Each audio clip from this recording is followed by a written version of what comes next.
Real Virginia is proudly produced by the Virginia Farm Bureau Federation. Since 1926, Farm Bureau has been working to preserve Virginia farms and our rural heritage. Visit our website at vafb.com. Hello, everyone, and welcome to Real Virginia, a show about Virginia agriculture and the people who produce the wonderful local products we enjoy. Brought to you by the Virginia Farm Bureau. The edible mushroom industry is growing in Virginia. Mark Viette shows us some invasive plants in the garden, and it's pumpkin patch time in the Old Dominion.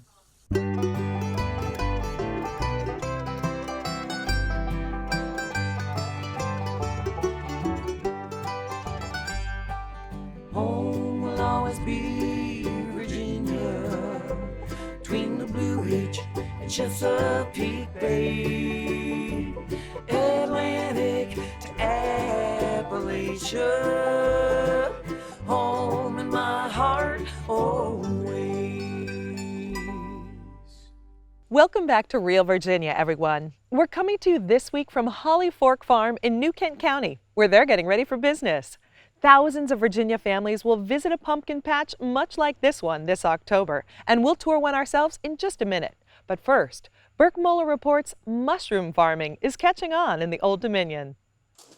At first glance, Gnomestead Hollow in Carroll County may seem ordinary enough, but step inside Matt Weiss's blue-covered grow house and you'll soon see that there's many fungus among us, and many of them grow to be humongous, at least as far as mushrooms are concerned. He grows everything from reishi to lion's mane to gourmet mushrooms that he sells at local farmers markets and restaurants.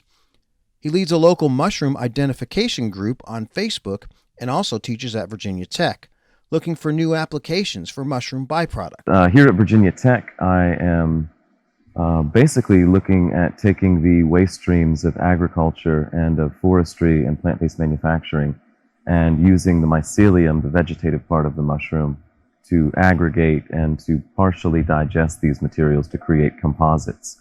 And these composites can be used for things like biodegradable packaging, for insulation, for acoustic panels, biodegradable planter pots, a number of different applications. Mushrooms are unique in that they have their own biological kingdom. They aren't a fruit and they aren't vegetables, and they're similar to mammals in that they respirate the same way mammals do. They take oxygen in and release carbon dioxide. That's the opposite of what plants do. Mushrooms, and specifically mycelium, the vegetative part of the fungus, is also a great source of protein. According to Weiss, they're the only other source of vitamin D besides sunlight that humans can consume naturally.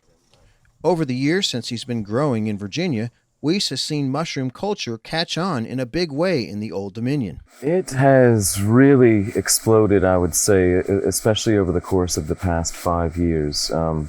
So I moved from the Pacific Northwest to Virginia back in 2014 to the New River Valley. And there was a much bigger and kind of prominent mushroom culture in the Pacific Northwest. And so moving here, we were kind of in the infancy of these burgeoning gourmet mushroom farms. Now, I mean, they're popping up, literally like mushrooms all over the place. Mushrooms, or at least the components that create them, are used in all kinds of ways. Many are therapeutics, such as reishi. They promote liver and kidney health and stimulate the immune system. Another edible treat are blue oysters. Despite their unusual name, they're quite tasty. Then there's lion's mane, which look unlike any other mushroom. Katie Schofield grows mushrooms with her husband Paul in Dinwiddie County and uses lion's mane mushrooms as a substitute for crab. So I'm allergic to crab, and we grow lion's mane, which has the seafood flavor to it, and making an imitation crab meat dish I think it tastes better than actual crab. One thing that's clear about mushrooms is that people who get into mushrooms really get into them. There are no fair weather mushroom growers. You're either not all that invested, or if you're an enthusiast, you go all the way down the rabbit hole. Well, one, they're beautiful. I mean, I think I have 1,000 pictures of the same mushroom on my phone. Like every time I come down here, I take my camera and I take pictures. And you go through your phone, you're like, I've already taken that picture like 1,000 times. So there's that. And then I feel like there's also that mystical thing, like fairies, and like, you know, you're in like in the forest and the kingdom. So it has that sort of like mindset when you start looking at them. Once you catch the myco bug, it really is kind of a rabbit hole. I mean, fungi are already super mysterious organisms. Here in the Blue Ridge, we have more fungal biodiversity than just about anywhere else in the United States. So I think, yeah, I mean, students learning about these mycomaterials is, I think, it's great as far as moving toward a circular economy and sustainability, but actually seeing the mushrooms that fruit and these organisms emerge so quickly, which is the fruiting body or the mushroom, really kind of, it just entrances people. They start growing their own mushrooms shortly thereafter. But growers like Weiss and Schofield stress you should have an expert look over a mushroom before eating it, because some can be deadly. Newbies should go out with a certified forager or mycologist before eating wild mushrooms. Besides tasting good and providing health benefits, mushrooms play an important role in our world's ecology.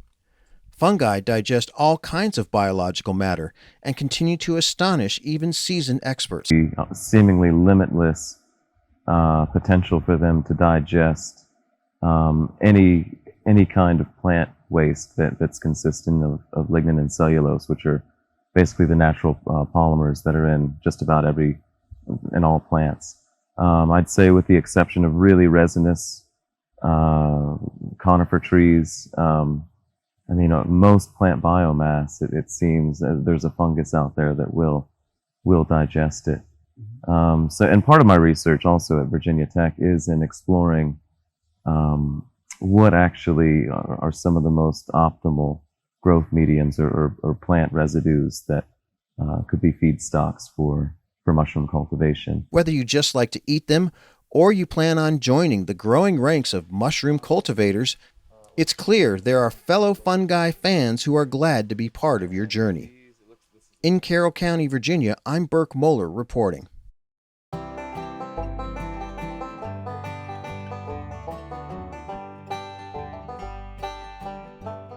Mushrooms are raised for commercial sale at about 40 locations around Virginia. They're a valuable niche crop, with sales of almost $761,000 in just 37,000 square feet of production space in 2017. Chefs at high-end restaurants are the biggest buyers of edible mushrooms, although a few producers also sell direct to the public. Edible mushrooms are grown both indoors and outside. Shiitake mushrooms are a favorite outdoor variety. All you need are some hardwood logs, lots of shade, and mushroom spawn to raise a crop. Many other mushroom varieties are best grown indoors, often in climate-controlled conditions. I'm Mark Viette. Coming up on In the Garden, I'm going to talk about invasive plants. Stay with us. We're stronger together, especially at this difficult time.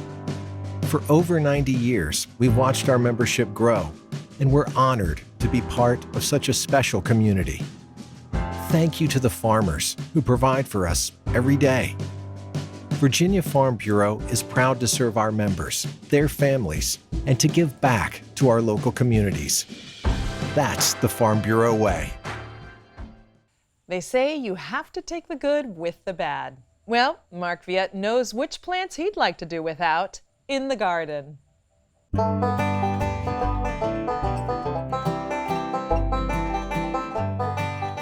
Technically, the term invasive plant means it's a non-native plant that is taking over our countryside. But for me, if a plant is invasive, that means the plant is spreading everywhere and we may not want it in our gardens. This is a great example of a native plant to the southeastern part of the United States. Florida, I believe, is where is very well known at, and it spreads. It's hard to contain. It is known as the trumpet vine. Great plant for hummingbirds. Hummingbirds love it, but it spreads not only by seed, but it spreads by underground roots, and it could pop up 50 to 100 feet away, so it's not always easy to control. I usually control it by keeping it mowed. But I like the plant. It blooms during the summer months, and it's a really easy plant to grow. Here I have examples of two somewhat aggressive plants. This beautiful plant with the red berries is known as the bush honeysuckle. Many, many years ago, it was planted in our home gardens.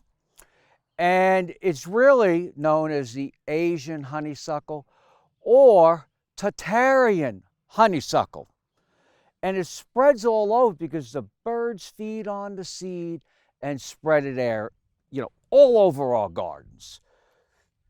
I don't recommend planting it in our gardens, but another rather aggressive, which is a native plant, is the dreaded three-leaved plant that we're going to find in our woods and gardens. And here we have the dreaded three-leaved plant known as poison ivy.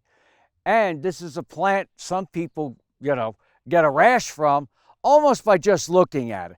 But really what they're probably doing is working around plants with the stems and leaves of this plant, and they don't realize it's there. As you can see here, it's filled with berries. Some of the younger ones are not mature enough to produce berries, but the birds take the berries, feed on the berries, and then deposit the berries where they land on fence rows. So that's a reason why a lot of fence rows are filled with some of these more aggressive type plants. And you can look up and down this fence row and you can see it filled with young seedlings and new plants of the mother plants. Getting rid of these plants can be somewhat easy. As for the honeysuckle, just cut it as low to the ground or a little bit below soil level and rip it out and you'll get rid of it. As to the poison ivy, a little more difficult. Some people will take black trash bags and go in and rip it out and pull it out, or you have an option of using a variety of sprays that will control the poison ivy. Just always read the label. Guess what? I saved the best for last. This is known as Russian olive. Years ago, it was distributed as a great environmentally friendly plant to have in your garden. But as people found out over time, it started taking over and reseeding everywhere, along fence rows, even in young woods or abandoned fields. Russian olive, or Elaeagnus, takes over. So another term for some of these plants that are invasive you might have heard of is alien species. That's a term sometimes we hear, the word alien. Well, this definitely is one of those that takes over. I would just go ahead and eliminate it. I'm Mark Viette. Join me next time in the garden. For more garden tips, go to inthegardenradio.com. Hi, I'm Chef Tammy Brawley from The Green Kitchen. Coming up on Heart of the Home, a delicious apple caramel sauce. Stay with us. And now, a sneak peek into a day in the life of a Virginia dairy cow. They get their day started. They have some lunch. Get some exercise. Spend time with their friends. And then end their day with dairy sweet dreams. Real dairy, real life, real delicious. What tastes better than a freshly harvested Virginia apple? One served with homemade caramel sauce, of course. Chef Tammy Brawley shows us how to cook up that treat in the heart of the home.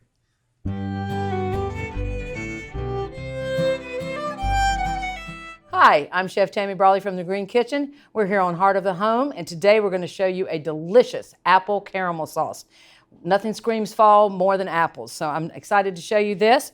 We have a pot that is warming up, and it's going to be about a half a cup of sugar that we're going to add to our pot. And we're going to add about a tablespoon or so of water to that. Go ahead and stir it up. It's going to be really, really thick. You don't want to agitate it too much, however, because you don't want those crystals to go up on the side of the pot. You can move your pot around to get your whisk in there. Don't be concerned if it starts to stick on the bottom. I am going to turn the heat down just a bit. It's going to boil, which it should. You want it to do that. And what you're looking for is a nice golden amber color. Your typical caramel sauce is going to taste that way. It's going to be brown. But today we're adding another flavor component. We're actually going to add some chopped Honeycrisp apples, and then we're going to puree them at the end. So I've got a whole apple here, but I really only need about half of it for the recipe. Does it have to be a Honeycrisp apple? No, it doesn't. Whatever apple of your choice. I will say that your typical Red Delicious and Golden Delicious are a little bit more water-based, so you really want more of a crispy apple, like a Honeycrisp. I would also use a Gala in this. I think Gala would be fantastic. Even a wine sap. It is going to take a few moments, but once it starts to brown, it goes really, really quickly, so you want to be ready for that.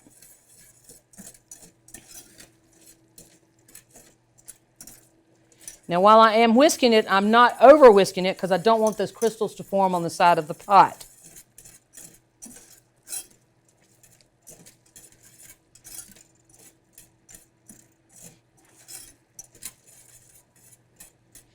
Once it starts to brown, we're going to come back in and we're going to add some heavy cream and some cold butter. And we're going to add a little pinch of salt. Now, if you wanted a salted caramel sauce for some sort of dessert that you're making, just add a little bit more salt to it. Salted caramel seems to be the rage.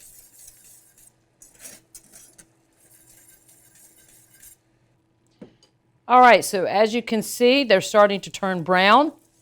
They will go very quickly at this stage. You don't want it to go too far. I'm going to go ahead and actually turn my heat off.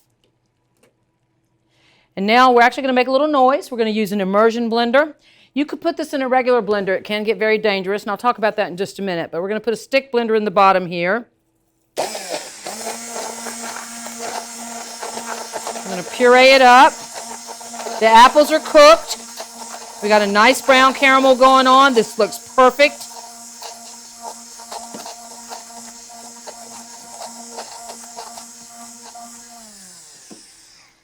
I'm just going to scrape it off of my blender.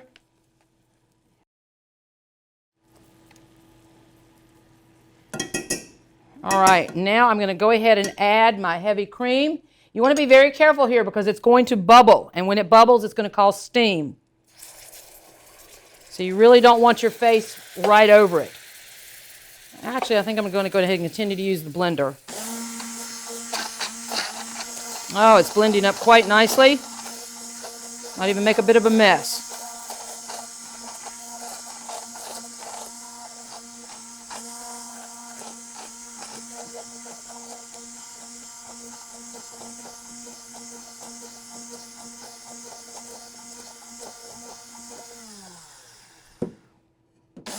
Couple seconds more. Now, as you can see, it took a while for the apples to turn brown and the caramel to turn brown.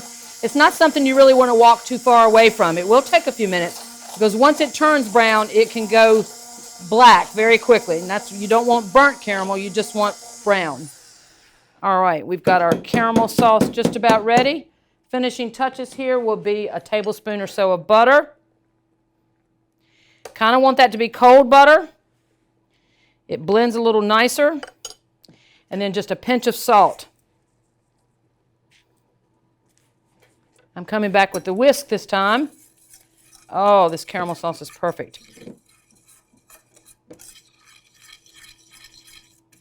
And what I love about this is that apple flavor really comes through. So I'm mixing up the butter, getting that nice and melted. You remember that we've already turned our heat off, so it's not getting direct heat cooking. It's just the heat from the pot. Now we're going to come over and we're going to drizzle this on some gorgeous apple slices.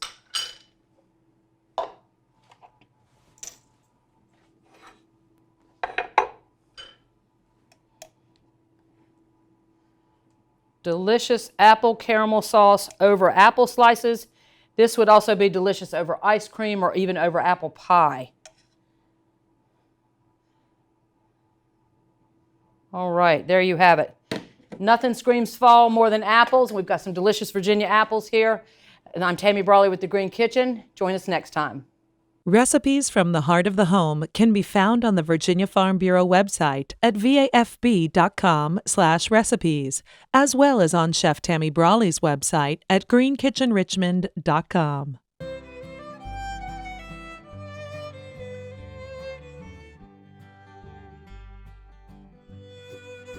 Apples are grown on 9,500 acres of orchards in the Old Dominion. The majority of apple production is in the western half of the state.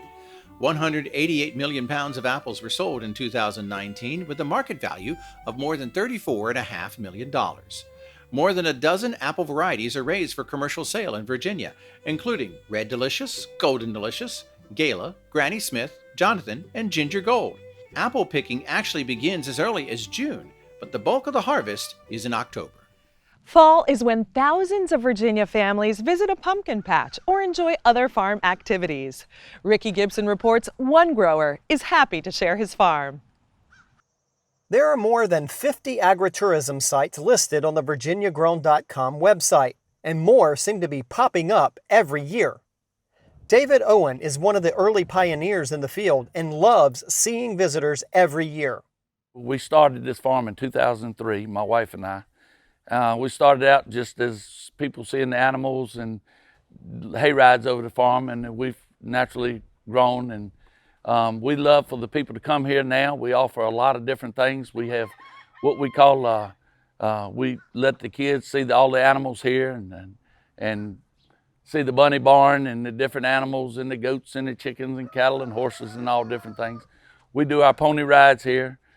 People love the hay rides all over the farm, even in the spring, summer, or fall. We have offer in the fall, the pumpkin patch. People come and pick their own pumpkins. They go to the corn maze. We do train rides for the kids. Like many other businesses, the pandemic hit Owen's farm tour business hard last year. But overall attendance increased as families sought to have a safe outdoor experience. We did lose we usually Monday through Friday have all the school groups and private bookings. We did get hurt on that, but we were so blessed on the weekends. We were overloaded. We had a tremendous amount of people. Everybody followed the rules.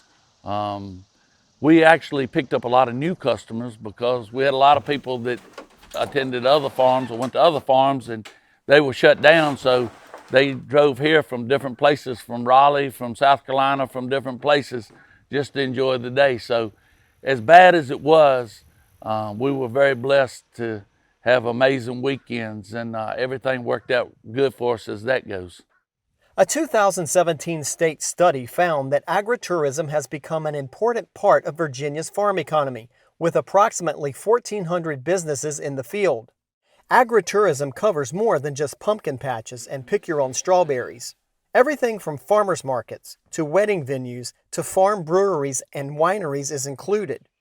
The study estimated Virginia agritourism activities generated more than $839 million in economic activity in 2015 and employed more than 22,000 farmers and workers full-time. Fresh, local, and outdoors are all part of the appeal to consumers. And I think people do trust the cleanliness. Our pumpkins are not shipped. They go right out to the vine, they get it cut, they're not in crates, they're not going through containers, they're not going out of shipping trucks. Yeah, I think people do feel a little safer, and and then we do sell some fresh vegetables and different things that, right off the farm that people appreciate. Owen has a farm market as well, where local crafts, gourds, and pocket knives are popular products next to fresh produce. His wife, Patty Owen, was a teacher in 2003 when friends told them they had the perfect layout for a pumpkin patch. They started small and continued to add new features each year, like a zip line and train rides. But it's always been more than a children's attraction. I think what people get out of it is a working farm. It takes a lot. You have to, safety's first in our book. Our people know what comes first is that. People have to understand that tractors are moving around here. People have to understand to watch your step, because it's not like being at the golf course or an amusement park. We have our washed out holes and stuff just like anyone else. But I think agritourism it teaches people what goes into it, and it's a work. Owen held 5 summer camps this year for children who learned how the farm is run. In addition to agritourism, it's an education opportunity. We didn't only teach them how to plant, but we taught them how to take care of the soil. We talked to them about littering. We showed them what one little piece of plastic underground or one little piece of metal underground could cause. It would kill the soil. We even took a piece of flashing and put underground and put dirt on it and showed them that when we litter with our cans and litter with all this plastic, that the stuff can't grow on top of it and it contaminates the land. And they were in awe, because you're talking about 10, 11-year-old kids that had no clue that litter is stopping plants from growing. It's hurting the farmers, it's hurting the waters. Patty Owen died unexpectedly this spring, but Owen is determined to keep things going in her honor. The farm tour business was her idea, and he wants to keep her legacy alive. I'm going to listen to the kids laugh, and I'm going to watch moms and dads and grandparents smile, and I'm going to see kids crying because they don't want to leave, and I just can't wait for the year to start. And I know it's going to be amazing, and I'm blessed. Owen says it's not all ribbon fries and funnel cakes at his farm, although everybody loves them. They'll be open for business this fall through the end of October. In Pittsylvania County, Virginia, I'm Ricky Gibson reporting. We're so glad you could join us this week to celebrate all the bounty Virginia has to offer. From the kitchen to your home and garden to our beautiful wide open spaces, we are proud to say that this is real Virginia. For everyone from the Virginia Farm Bureau, thanks for watching. Make it a great week.